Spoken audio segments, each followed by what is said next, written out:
It was when I was involved in divination, New Age practices, just doing a ritual, which I thought was helping me be healed, right? To clean out those wounds of the trauma from childhood on up. And I was in the middle of this ritual, pitch black in my living room. And I heard a whisper. Before this whisper even came though, let me tell you, I was high on multiple drugs. So high doing a demonic ritual that I thought was healing me. And I heard that whisper, give God a try. Okay, I'm tripping. I'm high right now, so I'm tripping. And the voice said, you try everything else. Give God a try. Go back to your foundation. That doesn't work out. You can always come back to this. And in that moment, it made sense. I carried on with the ritual, I finished it all out. And after that, though, something just kept tugging inside of me. Like I couldn't get rid of that voice. And I wanted to know who God was. Now, I'm like, man, I was raised as Baptist and I never really traveled down that journey of Christianity to really know who God was. I knew of my mom's God and my grandma's God, but I never knew him for myself.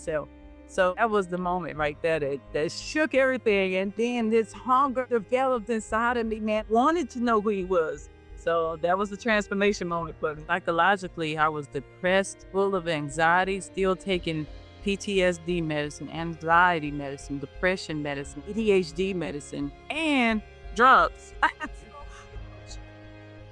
Cause I was trying everything to just heal, to just be able to go through life and just face life every single day. So psychologically, man, I was dying on the inside. I really was. It looks like she got it together, so she does. And they had no idea the trauma that I was still carrying around like it was my baby. And I allowed that to make decisions for me, or I used that trauma to make the decisions that I made, which were destructive decisions, of course. But man, I was in a bad place and I felt myself spiraling out of control. And I just didn't know how to stop it because this is the life that I had began to create now. And that was the way of coping. So how do you take away the thing that you're using to cope without crashing? And that's what I was left with. So, and in addition to the drugs and medicine and everything, I was also into divination. So we're talking about something as simple as angel numbers. So following all kinds of symbols of the world, believing that the universe is all one. And so we're all connected. The universe is something that God created. So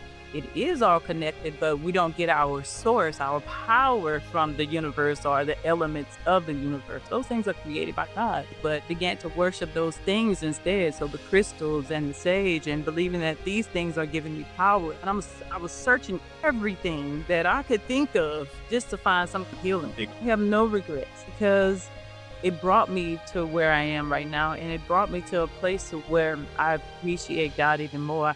I'm so grateful now of this journey because this is true healing now, not just something that I put in a Band-Aid on by trying all of these different things. It's just one person, Jesus, that led me to all of this.